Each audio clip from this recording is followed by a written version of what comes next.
Slight correction, it's not 150 peer-reviewed publications, so just that you're clear about it, it's all products, including reports and so on. Two things before I start. In a way, this talk is about 6 or 8 months premature, because we're not quite finished yet for the whole world. But Dia had a vacancy, and she twisted my arm, and I responded in time. Secondly, I need to apologize about my voice. My son loves to bring viruses home from school, and he gets over them, of course, in 24 hours. But because he loves to share his toys, I got stuck with it for the last 3 days. So I apologize if I'm coughing and if my voice doesn't quite carry. I would like to briefly update you on the status of the catch reconstruction work that I've been leading for the last nearly 8-9 years now at the Sea Rounders project.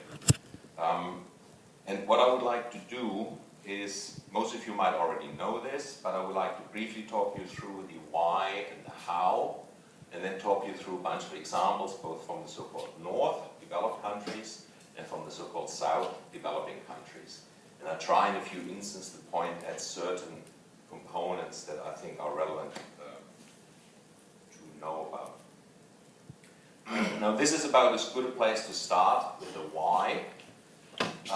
Nature, a short while ago, contracted this commentary by Ray and Daniel. The editor actually asked what I think is a misleading question with regards to catch data.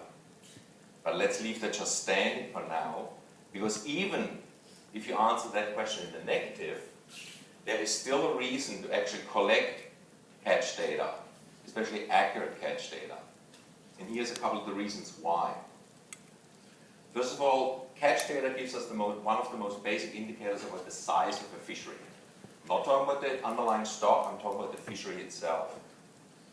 Okay, and that is, you need to know that if you want to make decisions of whether it's worth monitoring that fishery. Is it a large fishery, is it a small one?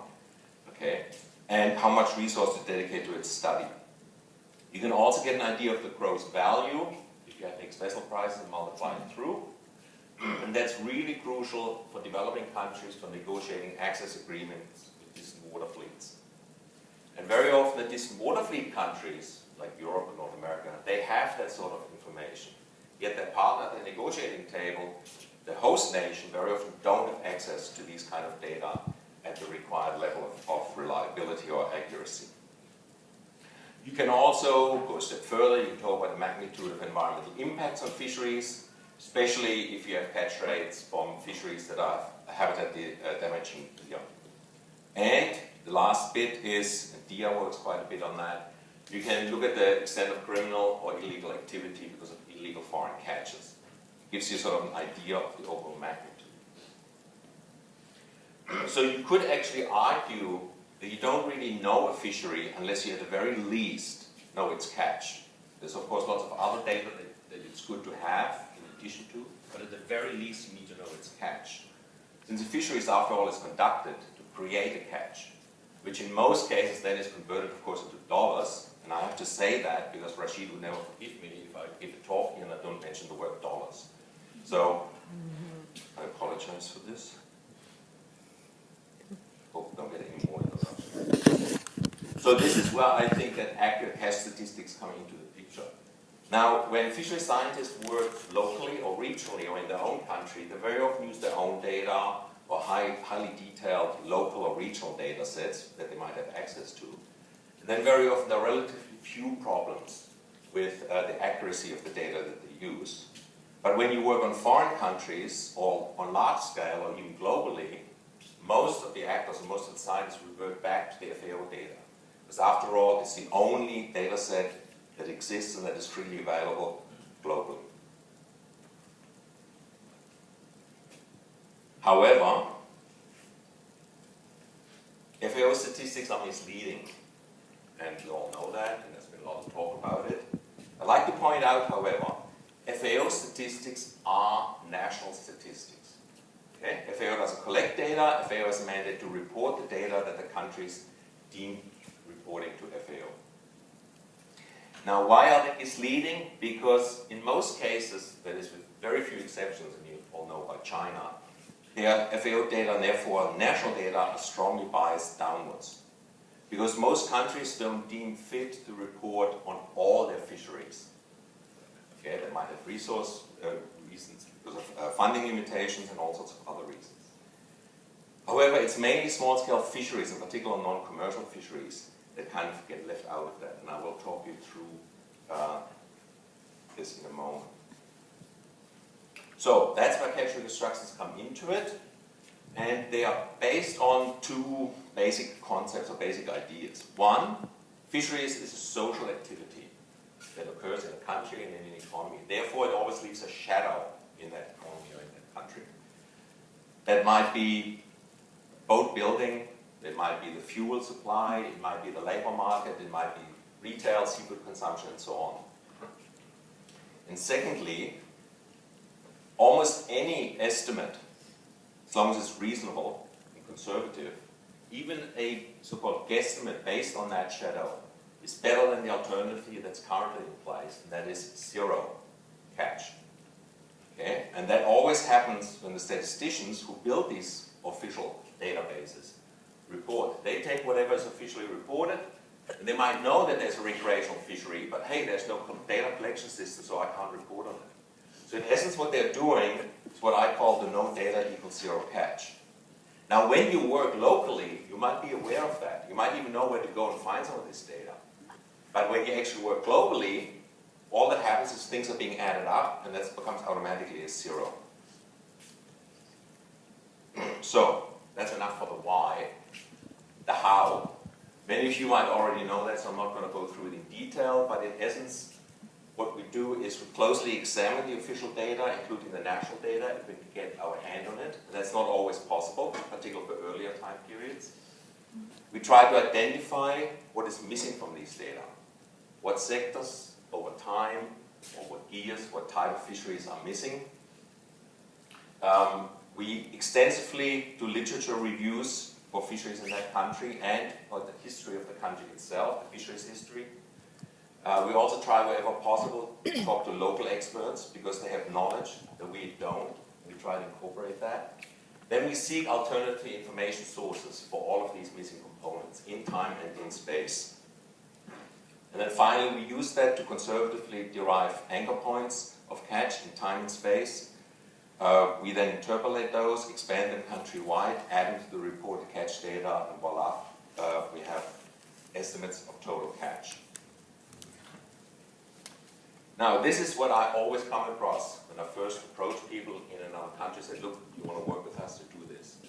They say, oh, this is really interesting, but there's no data. Okay, we have no data on recreation. We have no data on our fisheries in the 50s or 60s or 70s. There's no data. From 80s onwards, we have data, which is great. Okay, but that's a fallacy because they've never really looked very deeply. There might not be an official database that exists because they were only built later on, but there is a lot of information out there. There are a lot of historical studies, the whole archive is full of historical studies, colonial reports for those countries that used to be European colonies.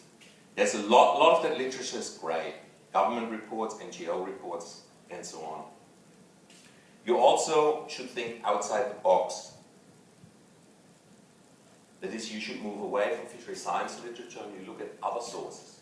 Household surveys, health nutrition surveys, they all help you to identify bits and pieces of the puzzle.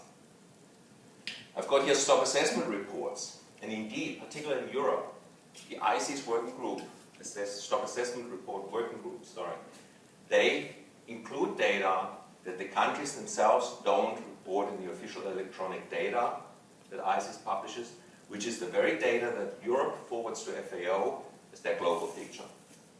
So the stock assessments contain information on unreported catches, it contains information on discards, which are used in their stock assessment, which is great, but yet the countries don't report on them.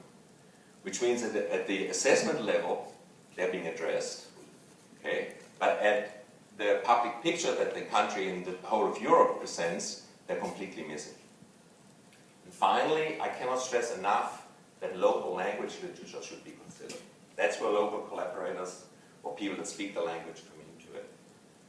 Because not all the world speaks English, right here? There's a lot of literature in French, Spanish, and other local languages.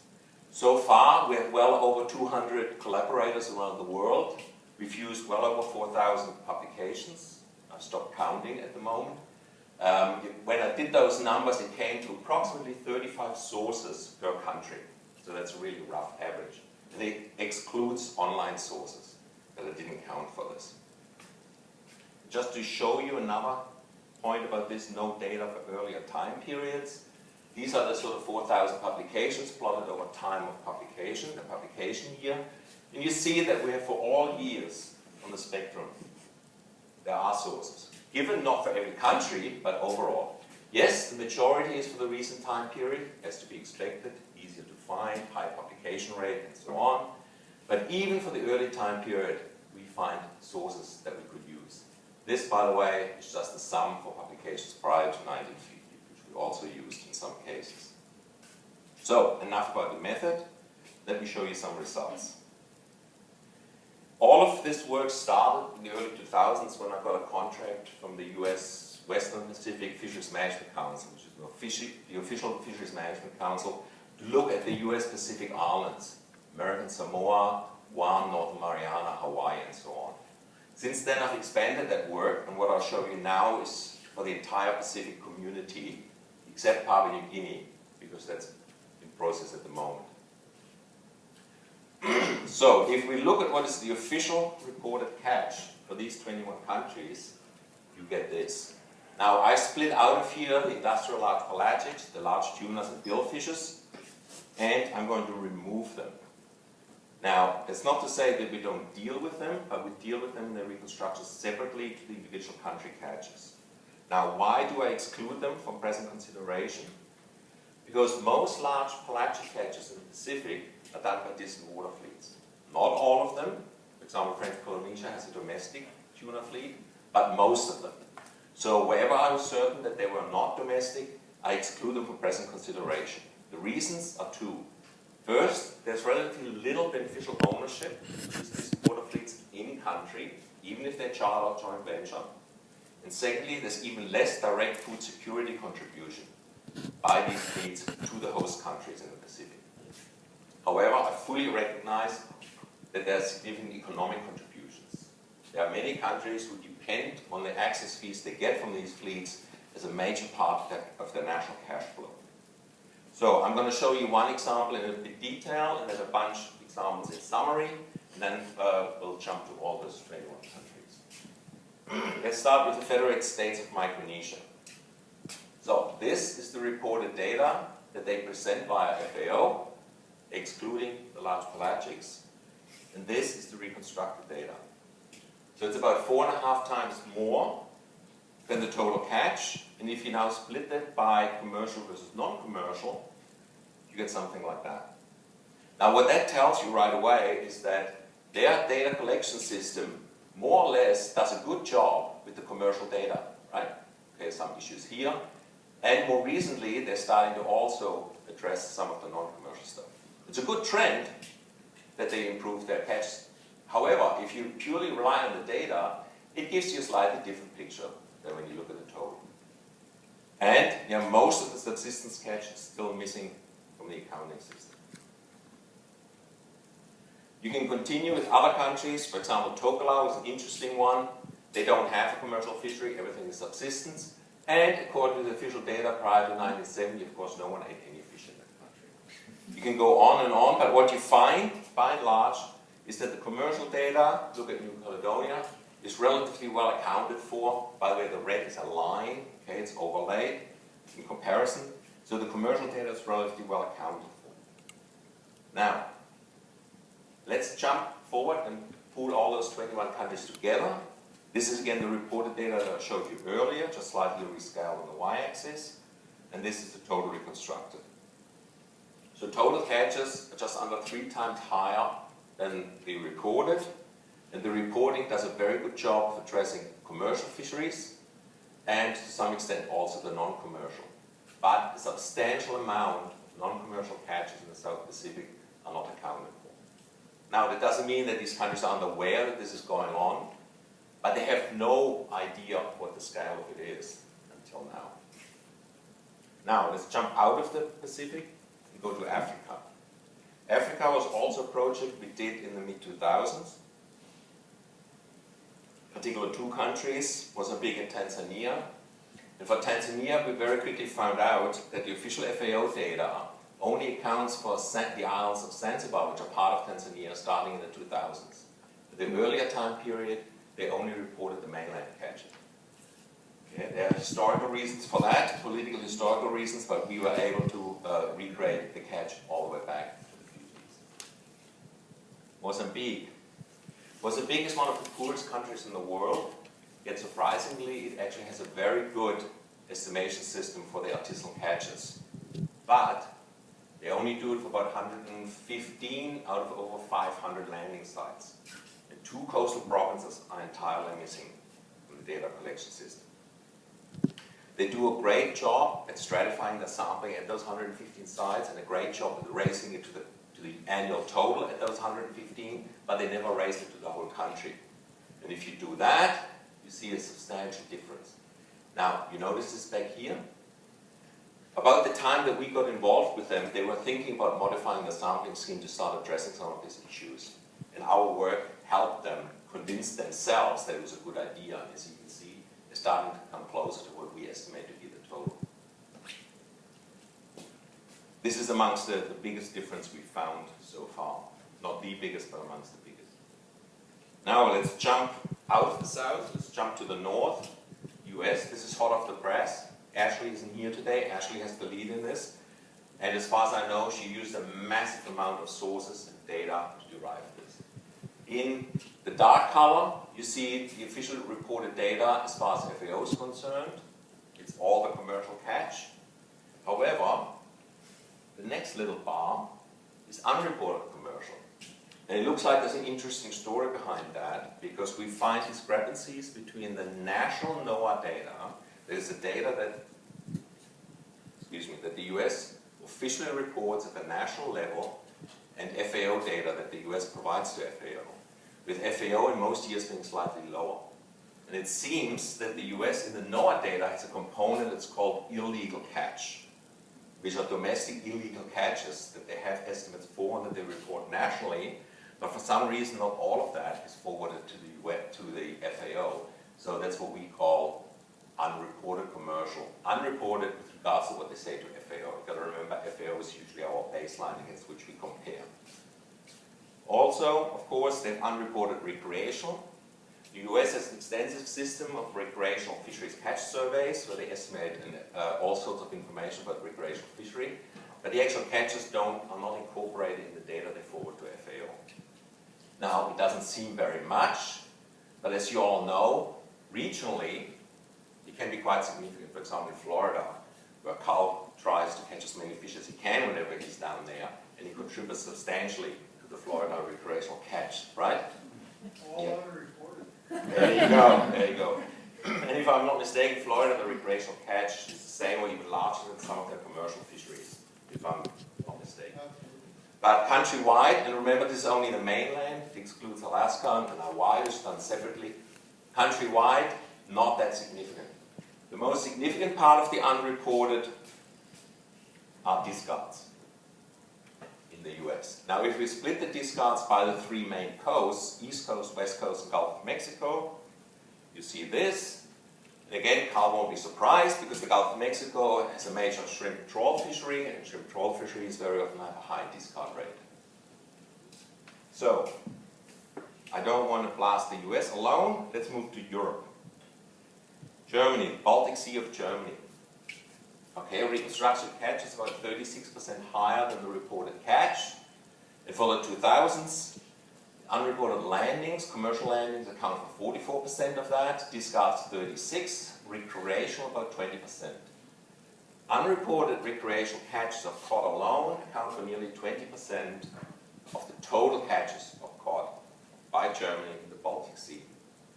And as far as we've been able to determine, while the stock assessment for cod in the Baltic Sea accounts for some commercial unreported catch, not all, but some, it does not account for the recreational catch, as far as we've been able to tell. The whole Baltic Sea, like all 8 or 9 countries, looks a little bit like that. I apologize for the poor colors. Blue is the reported with some minor adjustments. Adjustment means that we used information from stock assessment reports to improve the data quality of the reported data. Most of the difference is driven by unreported catches. Overall, it's about 30%, total is 30% higher, but in the 2000s, it's about 35%. Discards, recreational is only minor. Now, if we look only at the unreported catch in the Baltic Sea, you see that while historically Denmark was a significant player, in recent times it's Poland. Poland accounts for nearly 50% of the unreported commercial landings, okay, followed by a few other players. This has a political reason because in the 90s, the then Polish government made an official statement to its fishermen and said, ignore quotas, country quotas, fish as much as you want. The fisheries minister literally told his fishermen, go fish whatever you want, don't bother reporting. If we look at the discards in the Baltic Sea, it looks like this, where in the recent times, again, Poland and Denmark account for around 20% each, Finland and Sweden for around 14 to 15%. Historically, it looks like Denmark and Germany were more significant players in the discarding game. So let's leave the north and let's jump sort of in the south again, back over the pond. The last example I want to show you is for the Bahamas, because I think Bahamas has an interesting story. The total reconstructed catch that you see here is about 2.6 times higher than the reported catch, which is shown in black. And you might ask about this, I'll explain it in a moment. If we now split these data by the main fishery sectors and overlay the FAO data in red, you can see that the commercial catch, large scale and small scale commercial, is accounted for nearly perfectly by the official data. As a matter of fact, the Bahamas, it looks like that over 90%, or 93 or 94% of the total commercial catch is captured by their statistical system, which I think is extremely impressive for a country that is probably still struggling with resources. However, recreational catch is massive, it's entirely missing from the reported data. Now about this big decline in the 80s, this is actually a result of management action. They introduced recreational bag limits in the mid-80s, and we accounted for them in order to remain conservative. We assumed they were always applied. That's why we have such a big drop here. Okay? If that's true, because they're not really enforced or monitored, we don't really know, but we wanted to remain conservative, so we include them. And in the mid-2000s, they tightened the bag limit again. Okay? So the Bahamian government had concerns about recreational fishing, but they didn't really know the scale of it.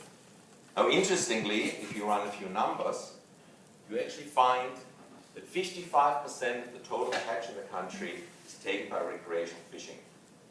Now, if you factor into that fraction of the commercial catch that goes to hotels and restaurants, not eaten by tourists, i.e. the total tourist demand, it turns out that 3/4, the entire catch of the country is dedicated to tourism in one way or another. Okay? I've never seen such big numbers for any country yet for recreational fisheries. Nicola Smith, who is from the Bahamas, she was leading this work while she was there. She was absolutely petrified when she saw those numbers, because she was asked to present them officially to the government there and to the fisheries minister and so on. When she presented them, their jaws dropped to the floor, yet they are going to act on it. And afterwards she was approached by a person who is one of the largest fisheries families in the Bahamas. And he literally told her, I think you're underestimating. I think the catches were much, much higher than what you're estimating. So, I don't know if I'm ahead of time or not. Yes, I am. So let me talk you through a little bit of summary, and then I want to have one or two more points. We are now at close to 200 reconstructions, roundabout. Many of them were still crossing T's and dotting the I's and finalizing, verifying the data. Because we do that by EZ chunks, the person is smiling, she's doing a lot of that. It covers about 150 maritime countries, and we hope that the rest of that will be done by the end of this year, and I'll keep my fingers crossed for that. Now, I really want to stretch that there is no such thing as no data. There's always some information on most of the aspects that you're dealing with in fisheries. And this comes back to this whole shadow footprint that allows you to do estimation. Yes, you got to remain conservative in your extrapolation and in your interpolation, And we always try to consider the socio-economic and the political history of fisheries in a country and of the country itself, because that very often has influences on how fisheries develop. We're finding overall that developed countries are missing sort of 30 to 50% of their catches. Most of this is driven by discards and by recreational fisheries that are missing. In developing countries, it's quite a bit higher, somewhere between 100 and 500%. By the way, these percentages, they're time series, total time series. And as you've seen in a few examples, the reporting infrastructure in more recent times seems to be improving. They're getting closer to what we think is a more realistic value. Okay? Now we hope that we'll be able to completely reassess the catch trends in the world, but as I said, the interesting stuff won't happen until next year when we pull all of that together. So, you might ask, well, yeah, so what? Okay, and does anyone use this? As a matter of fact, they do. We're beginning to see changes in the FAO data over progressive year versions. Okay? For example, they adopted Fred's shark catches that he estimated from Madagascar that were previously missing. They adopted them and they're reporting them now. In Mozambique, our collaboration with them encouraged them to actually change the sampling system and their reporting scheme. In Bermuda, I know, for example, that the person in charge of filling the FAO spreadsheet each year is now going to request a change in the FAO data going back, I think, all the way to the 70s, mainly for taxonomic composition. And that is because the FAO, the way the FAO requests the data, it is not clear to most member countries that they have a right to actually request changes to the data. Okay, and that's one little thing FAO could do better. We also increasingly see regional buy-in. For example, the Bay of Bengal Large Marine Ecosystem Project, they're using reconstructed catch data for their fisheries assessment that they're modeling.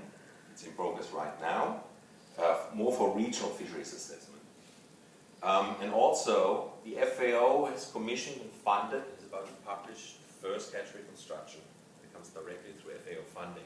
That's for Pakistan. And thanks to Dia's hard work in West Africa, the government of Senegal is in the process of officially recognizing the catch reconstruction as their default data set.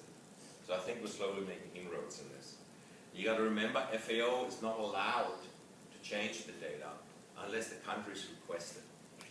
Okay? So FAO knows about this, we briefed them in person, and they're very quietly supporting this because officially they're not allowed to take a position because China will hit them on the head. Okay? And of course us, we hope to use that to reevaluate global fisheries, and something that gives me sleepless nights, we have an agreement with Allen Press next year to produce a book. It'll be a very large book, like a coffee table book. Tentative title is Global Atlas of Fisheries, where we provide accounts for the catch of every country in the world, amongst other things. So before I finish off, I want to address this, because I'm pretty sure I'm going to be asked that. I don't see Tom, but Tom would most likely be an obvious person to ask me this. What about uncertainty? What about error bars? You're estimating catch. What about error bars around it? Yeah, it's a perfect valid question. And of course you can do it on purpose. So far I have not done it. And I have not done it because I want to use that question to ask a counter question, to raise awareness about a fact. My counter question is, why are there no indicators of uncertainty around the reported data? Very often they are taken at face value, even in stock assessments. Now, some of you may not. Carl, you, and Murdoch, probably using basic technique, you can address uncertainty in data quality. But most places in the world, they take those data at face value. In stock assessment, in management, and in policy. However, I need to tell you that the vast majority of reported landings are estimates. They're based on what the fisherman writes in a logbook, which he gets from either looking at a deck and saying, oh, that's about 250 kilo of product, so that's what he writes in. Also, inspectors on the landing sites, 10 cases being unloaded, he knows each case is roughly 50 kilo in it or something like that, so he quickly adds that up. Same with sampling crews in developing countries who do sampling for artisanal catches. They are very often done at landing sites. They don't get to weigh or measure anything. They look at a basket and say, oh, that's about that much. Okay? Market survey, the market base is even worse if the surveys are done in the marketplace. because they of course can't handle the fish without buying it. Okay. Only a very small fraction, and we are here in the so-called north, are probably influenced by that. Only a very small fraction of it is actually measured, you put on a scale. And even there, a lot of inaccuracy and measurement errors creep in. For example, in Sweden, for many decades, herring is landed in casks together with chilled seawater. And the fishermen knew that the conversion ratio to account for that water and ice was heavily biased in their favor. Yet the people recording the data didn't know that. So officially it was always underreported, the fishermen were rubbing the hand because they knew in the end they're going to get more money, because the processors knew and paid them a different rate because they knew there was more kilo of fish in the grade than the inspectors thought there was. Okay. So there is substantial, I assume, in most cases substantial, uncertainty around the reported data. So yes, I can put estimates of uncertainty around the reconstructed component, but then I want it also put around the reported data. And I think it would keep fishery scientists, government scientists, busy for years to try to figure that one out. Because it depends on each fisherman, it depends on the landing site, each fishery data is reported separately. So that's why I on purpose didn't do it, because I wanted to raise this particular point. But in a way, we kind of will. But we will not put error bars around it. Instead, what we'll do is for each country, we'll derive what we kind of call the data pedigree, similar to what is developed in EcoSim, as an indicator of the quality of the data that went into that catch reconstruction. Because some countries have really high value data. A lot of the work that DIA did in West Africa was done in workshops with the local experts and local government scientists to really tune in what is an acceptable estimate.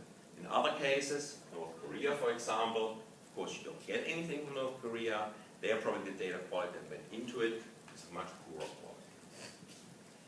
And I think with that, I will be quiet and I'll open the floor up to questions. Thank you.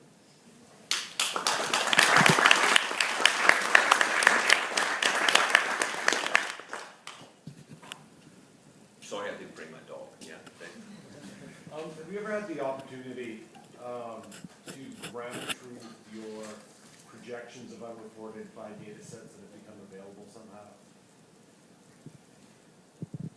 You know, in some sciences, you know, particularly with the Soviet Union, there was a lot of data that was released in some biological sciences that biologists have been trying to guess over the years, and then when the archives opened up, they can see how close their guesses were. I don't know if something similar exists for your strategy. Off the top of my head, I can't think of a case. But let me tell you a little story of what happened when my first case, when I did that for the US Pacific Islands. When I wrote the report about American Samoa, Guam, and North Mariana, and sent it to the council in Hawaii, they, of course, sent it to their NOAA statistical committee. Stock assessment scientists in there, statistician in there. They took one look at it and said, this is total bullshit. Okay? So thankfully, the head of the council said, well, let's set up a workshop. So I flew out there, and I walked into a room with all these mega statisticians and stock assessment people around it, jump over hurdles that I don't even understand. They're all glaring at me. So I presented this and said, okay, what I would like to do is I would like to talk you through every single anchor point that I use for every single component. So literally, I took them back to square one. It was like a 2-day workshop where I said, American Samoa, this anchor point comes from this source. However, this source I reduced by 25% or whatever. And at every single point I asked them, do you think that's reasonable? Every time they said yes. I said, okay, now let's add all of this up. We came to my line. And they were totally flabbergasted. Because they never thought through the process of what they could mean. They only thought about the fisheries that they know, for snappers and so on, could never have had such big catches in the past. But they weren't catching those in the past. They were catching other things. Little pippies, little bivalves on the beach by the tons and so on. Okay? So in that process, DIA did something similar in West Africa. She actually went around each country that had workshops where they brought the expert in to try to make sure that they get the best information possible. Okay? Now, with regards to trying to reconcile this with data sets that become reasonably available, no, we haven't done that. And your example with, on this idea, no case. Your example with Russia, Russia is a big black box. It's really problematic because during the Soviet period, fisheries catch data were considered a state secret. And Russia or Soviet Union only released data to suit their political needs. Okay, so it's a real problem. Okay, Soviet Union. I have a question about your methodology. So it seems to me that you kind of have a mix of people that are doing these catch reconstructions in country versus here in Vancouver. How do you think sort of being in the country versus doing it from a sort of external perspective affects the catch reconstruction? Okay, even people who do it in country, they work closely with us. We give them guidance to make sure that certain things are met. Okay, every component has to be addressed.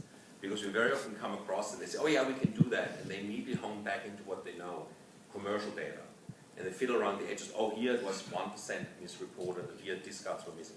That's great. But they completely ignore other things like the non-commercial, because they fall back to say, but there's no data.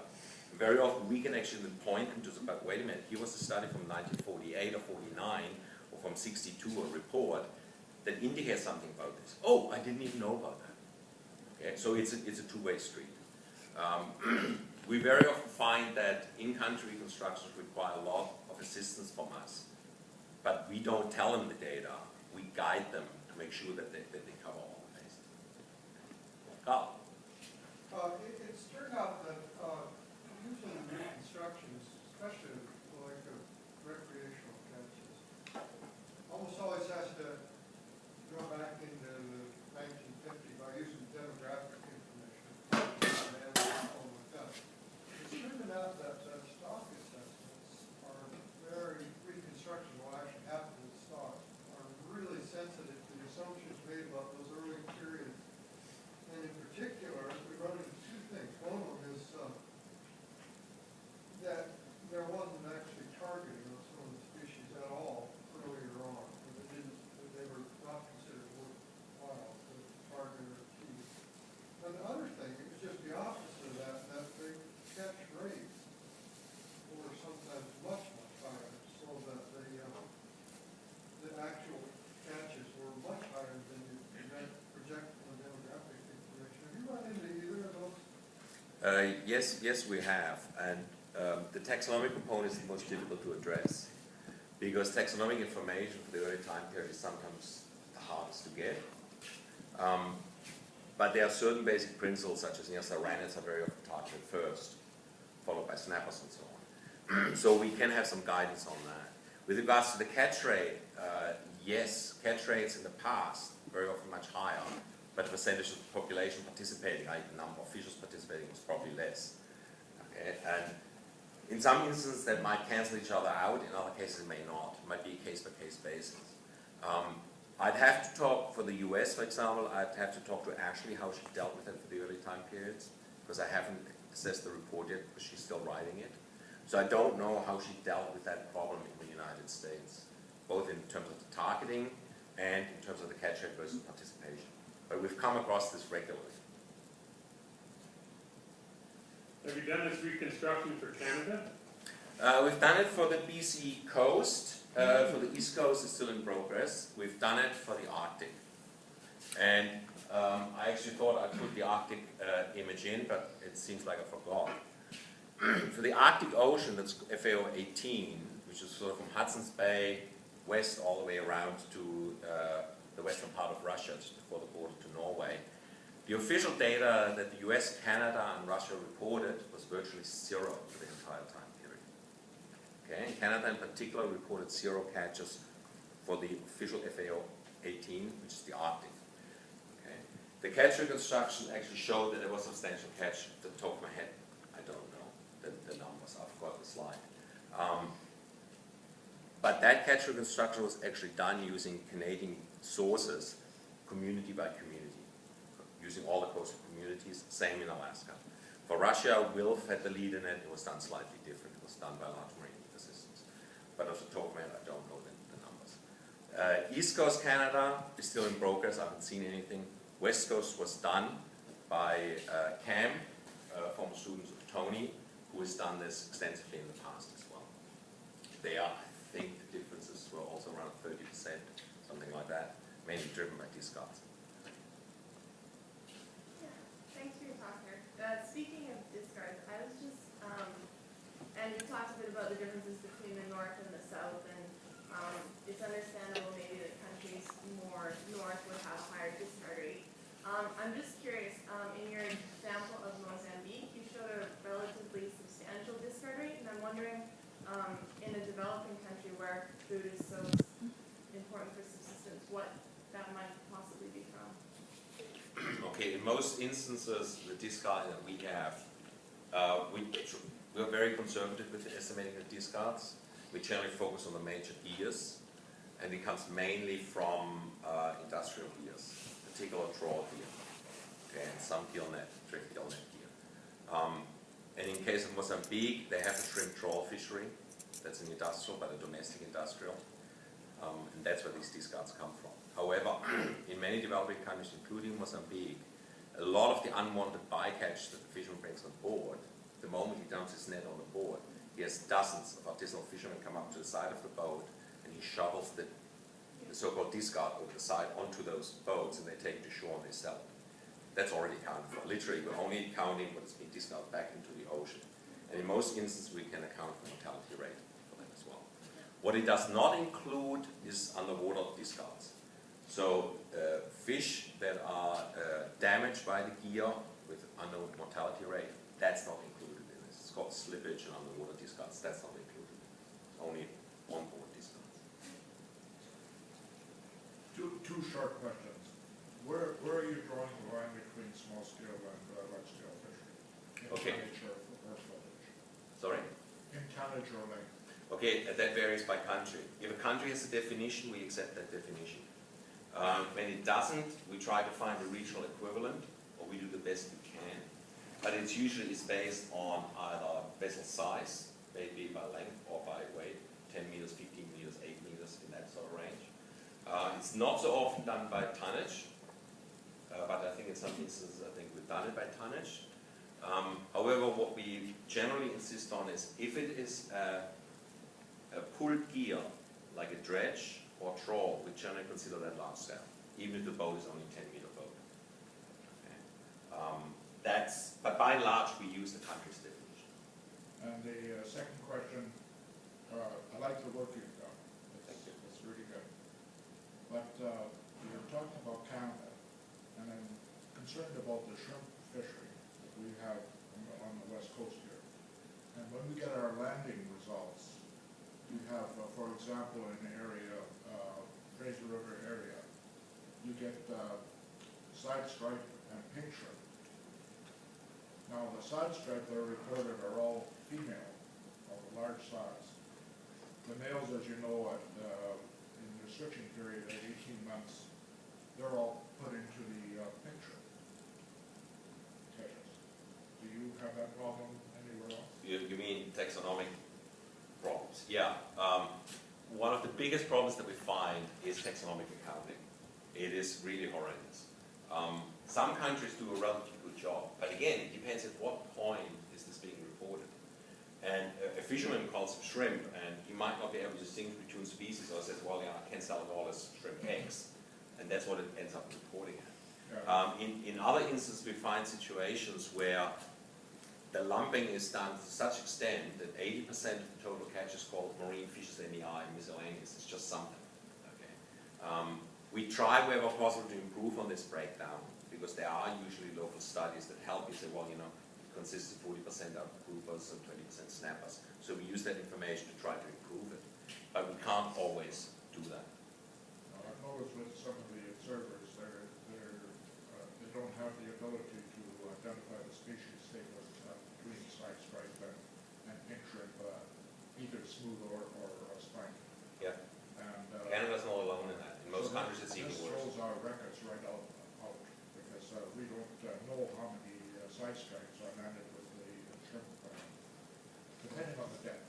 It's definitely a real problem then for those fishery scientists have to do stock assessment for it. It's a huge problem. Yeah, that's absolutely true. But that brings me to one other point, and I don't know if that's going to be the last or not.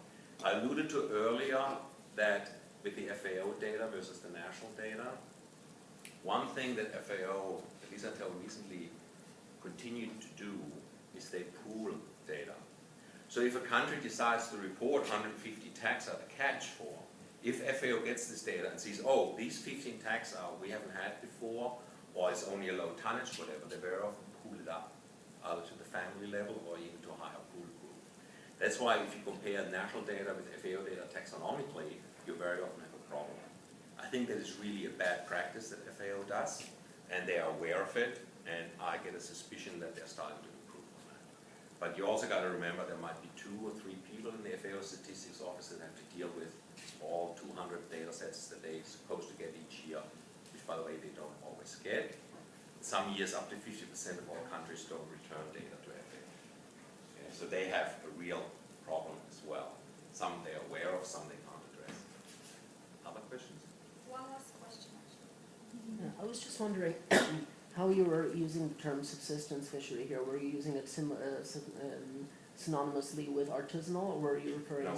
solely to fisheries that are for local consumption? Artisanal is not per se? defined as small-scale commercial. So if the majority purpose for going fishing is to sell your fish, even if you take some of it home, you're an artisanal fisher. Subsistence is defined as the main purpose is to go and feed your family, yourself or your family or your neighbors.